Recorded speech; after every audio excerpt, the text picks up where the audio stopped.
So students, today we'll be starting with that is energy of orbitals. Last lectures में हमने quantum numbers के बारे में discuss करा, ठीक है, उनके ऑर्बिटल्स की शेप क्या होती है वो सब हम पढ़ चुके हैं।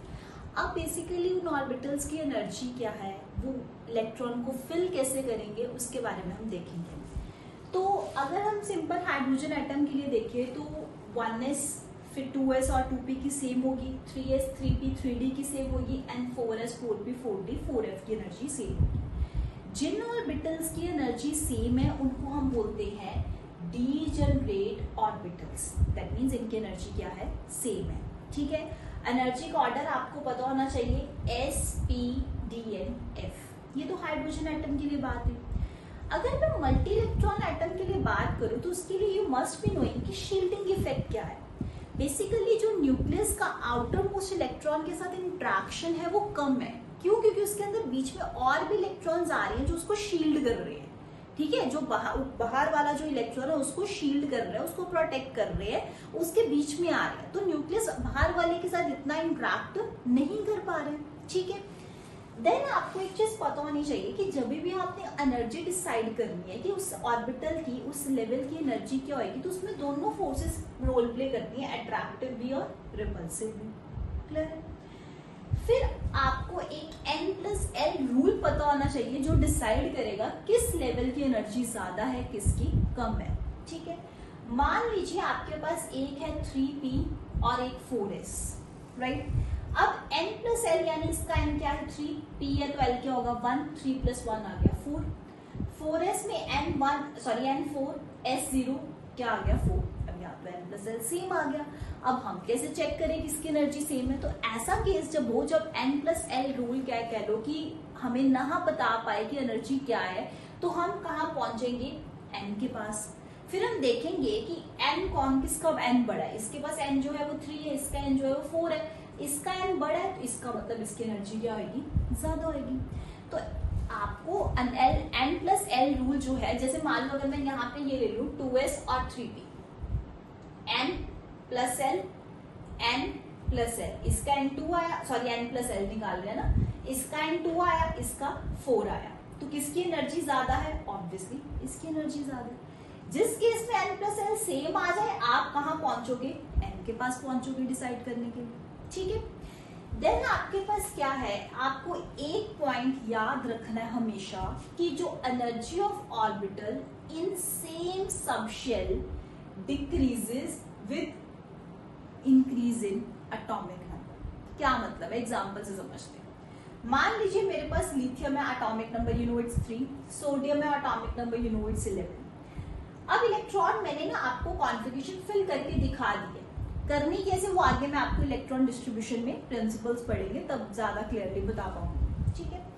तो इसकी इलेक्ट्रॉन फिलिंग मैंने मान लो इसकी कॉन्फ़िगरेशन लिख दी 1s2 बेसिकली आप चेक कर लो, ऊपर 2+1 3 इलेक्ट्रॉन्स खत्म भर दिए हुए हैं। इसमें 1s2 2s2 2p6 3s1 11 भर दिए हैं। इसका आउटर मोस्ट 2s1 है, इसका आउटर मोस्ट 3s1 है, 2s1 3s1। याद रखना है energy of orbital in same subshell, दोनों में SS है, decreases with increase in atomic number. जिसका एटॉमिक नंबर ज्यादा होगा उसकी एनर्जी कम होगी। सोडियम और लिथियम में किसका एटॉमिक नंबर ज्यादा है, सोडियम का। नो डाउट दोनों के पास SS सबशेल है, मान लेते हैं वो बात, लेकिन आपको चेक करना है एटॉमिक नंबर। सोडियम का एटॉमिक नंबर ज्यादा है तो दैट मीन्स उसकी एनर्जी यहाँ पे कम है और लिथियम की जो है दैट इज मोर।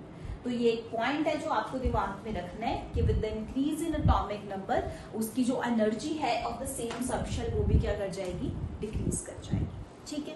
नेक्स्ट हम देखते हैं 3 प्रिंसिपल्स के बारे में पढ़ते हैं कि जो इलेक्ट्रॉन की डिस्ट्रीब्यूशन है वो कैसे कैसे होती है।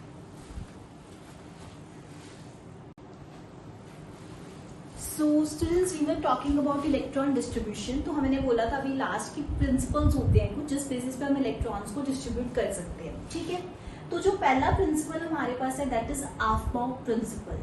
अफबाउ प्रिंसिपल बताते हैं कि आपने ऑर्बिटल में जो इलेक्ट्रॉन्स हैं उनको फिल कैसे करना है। तो इसकी जो स्टेटमेंट है वो क्या है कि in ground state of atom orbitals are filled in order of their increasing energies, कि जो उनके फिल करने का ऑर्डर है दैट इज इंक्रीजिंग लेवल पे चलता है, इंक्रीजिंग एनर्जी पे चलता है।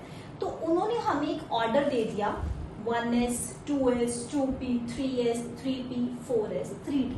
अब ये मत सोचना कि 4s पहले क्यों आया, मैंने अभी आपको बताया था n+l रूल। इस केस में अगर आप n+l चेक करते तो वो आपका आना था 4 + 0 4। इस केस में अगर आप चेक करते, आपको पता है 0s के लिए, 1p के लिए, 2d के लिए। अगर आप 3d के लिए चेक करो 3 + 2 वो आपका आना है 5। तो 4 और 5 मीन्स किसकी एनर्जी ज्यादा हुई, 3d की, तो इसलिए 3d मैंने बाद में लिखा है, 4s पहले लिखा है। उसके बाद similarly 4p 5s 4d 5p इस तरह से चलता जाता। अब जिसमें आपको कंफ्यूजन लगे कि ये पहले क्यों नहीं आया, आप अपना n+l रूल चेक करो। अगर आपको लगता है कि n+l दोनों का सेम आ रहा है, उनकी n की वैल्यू चेक कर लो, ठीक है। अब और क्या तरीका है कि आपको ये ऑर्डर कैसे, देखो ऑर्डर आपको याद रखना पड़ेगा तो ही आप उनके कॉन्फ़िगरेशन निकाल सकते हो, ठीक है। मान लो अब आपको कैसे याद रख सकते हो, आप क्या करो, इनको लिख लो 1s 2s 2p। अब मैंने 2d क्यों नहीं लिखा, याद करिए, आपने बोला था ये चीज कि अगर आपका n2 हो तो l की वैल्यूज आपके पास क्या आ सकती हैं। उस केस में हमने उनके दो ही केस पढ़े थे, या तो 2s बन सकता है या 2p बन सकता है। वेयरएज हमने 3 के केस में 3s 3p 3d पढ़ा था, जो हमने लास्ट अभी क्वांटम नंबर्स में डिस्कस करा है। आप उनकी n की वैल्यूज चेक करोगे, l की वैल्यूज चेक करोगे, ml की वैल्यूज चेक करोगे। ml की वैल्यू क्या होती थी, अगर आप याद करो, अगर आपके पास यहाँ पे n आपके पास 2 है, ठीक है, तो अगर आप ml चेक करते तो वो आपकी वैल्यूज होती थी -l से लेके +l तक, राइट। तो आप उस केस में मान लीजिए कि हम s ऑर्बिटल की बात कर रहे हैं, तो इसके लिए l क्या है 0, तो आप क्या करोगे 0 to 0 के लिए हो जाएगा। अगर आप p के लिए बात कर रहे हो तो उसके लिए 1 है, -1 0 1, तो जिसमें हमने p के 3 ऑर्बिटल्स पढ़े थे।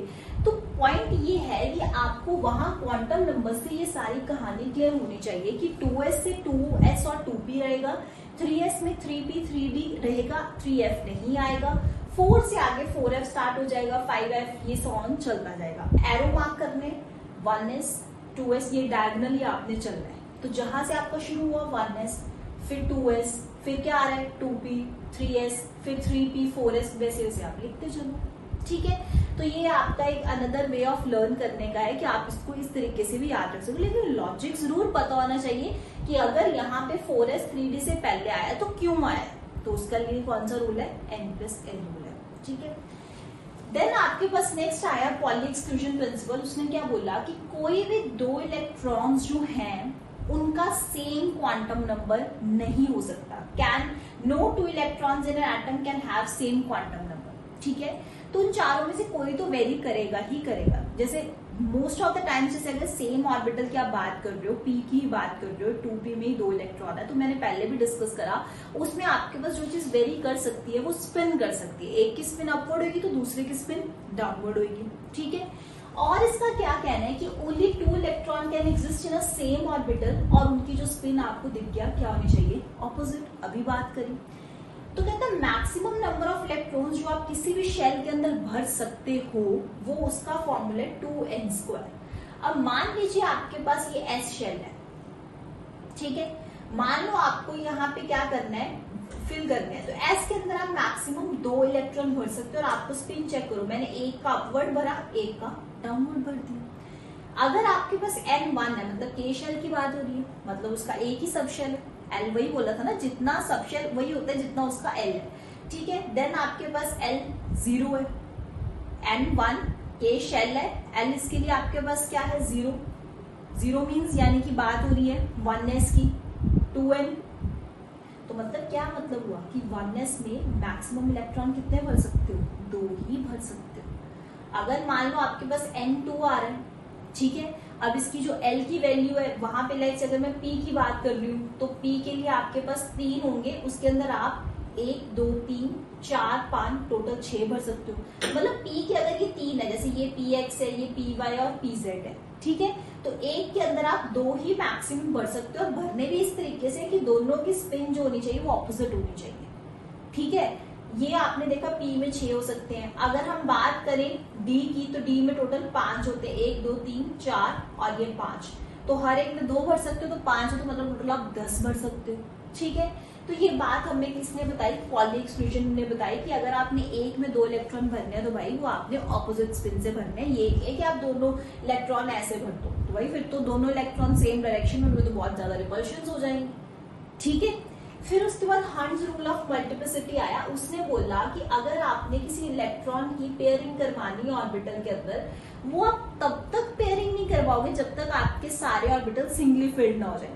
एग्जाम्पल के तौर पे समझते हैं, जैसे मान लो ये मेरे पास p ऑर्बिटल है, मैंने p के अंदर 5 इलेक्ट्रॉन भरने, मैक्सिमम कैपेसिटी 6 की है, लेकिन मैंने कॉन्फ़िगरेशन इस तरीके से मेरी आई है कि मेरे को 5 ही भरने हैं। तो 1 2 3, ऐसा नहीं है कि तुम यहाँ पे पहले 2 भर दो, सॉरी ऑपोजिट स्पिन, पहले 2 भर दो, फिर यहाँ तीसरा भर दो, यहाँ चौथा और यहाँ 5वां। This is wrong. आपको यहाँ पे क्या करना है, आपको सबसे पहले सारों को सिंगली फिट, सबके पास एक एक दिन है, एक एक होना चाहिए। देन उसके बाद आप देखो तीनों के पास एक एक आ गया, फिर 4th और ये 5th। 6 भरने तो यहाँ लास्ट 6 भी भर दो, डिपेंड्स आपकी कॉन्फ़िगरेशन क्या है, ठीक है। देन अगर आपके पास यहाँ पे एक पॉइंट है कि अगर हाफ फिल्ड या फुली फिल्ड ऑर्बिटल होते हैं ना, वो एक्स्ट्रा स्टेबल होते हैं, क्योंकि उस केस में एक सिमेट्री अरेंज हो जाती है। अब ये फुली फिल्ड है, 6 के 6 भरे हुए हैं, अगर मान लो 6 की ना भरे हो, 3 भरे हो, तो भी ये क्या होगा, स्टेबल होगा, ठीक है। तो हाफ फिल्ड हो फुली फिल्ड हो, दोनों की स्टेबिलिटी एज कंपेयर टू बाकी कॉन्फ़िगरेशन से क्या होती है, बहुत एक्स्ट्रा स्टेबल होता है, ठीक है। अब मान लीजिए कि मैंने आपके पास यहाँ पे क्या है, मैग्नीशियम की वो कर लेते हैं इलेक्ट्रॉन डिस्ट्रीब्यूशन, एक एग्जांपल समझ लेते हैं। मैग्नीशियम का atomic number you know it's 12, configuration order आपके सामने 1s2, s के अंदर 2 भर सकते हो, 2s2 2 भर सकते हैं, 2p के अंदर p के अंदर 6 आ सकते हैं, 2 4 और 6 10 हो गए, और ये 3s2 12 हो गए कंप्लीट। 12 ही मेरे को भरने थे, मैग्नीशियम का एटॉमिक नंबर 12 है, 12 इलेक्ट्रॉन्स भरने हैं। अब आप क्या देखो कि यहाँ पे s के अंदर 2, ये 1s, 2s के अंदर ये 2 भर दिए, 2p 6 है, पहले 1 2 3 4 5 6, ये 2p का ऑर्बिटल बन गया और ये 3s का बन गया, दैट्स इट। तो अब यहाँ पे आप तो देख सकते हो कि ये फुली फिल्ड है, ये p वाला, तो ये स्टेबल है। s के अंदर मैक्सिमम 2 हो सकते हैं, वो भी फुली फिल्ड है, तो ये भी स्टेबल है। तो कुल मिला के ये हमें इलेक्ट्रॉन डिस्ट्रीब्यूशन करनी कैसे, उसके लिए अलग अलग प्रिंसिपल्स हैं, दैट इज आपको principle, Pauli exclusion principle, Hund's rule of multiplicity. पता आपको लगे कि इलेक्ट्रॉन डिस्ट्रीब्यूशन कैसे कैसे बननी है, कि 2 मतलब एक ही ऑर्बिटल में आपको ऑपोजिट स्पिन होनी चाहिए, पहले सारे सिंगली फिल्ड होंगे, देन उसके बाद पेयरिंग स्टार्ट होगी, ऑर्डर क्या है। लेकिन किसने क्या बोला, आफ्बॉम ने क्या बोला, पॉली ने क्या बोला, उसने हंट्स रूल ने क्या बोला, तो वो सब आपको डिफरेंशिएट होना चाहिए किसने क्या बोला। सिंपली ऐसा भी पूछा जा सकता है कि ये स्टेटमेंट है, ये किसने दी थी, ये रूल किसने बताया था, तो you must be knowing about that, ठीक है। तो this was all about quantum numbers, उसके आगे उनकी एनर्जी डिस्ट्रीब्यूशन क्या है वो हमने सब डिस्कस कर लिया। Thank you.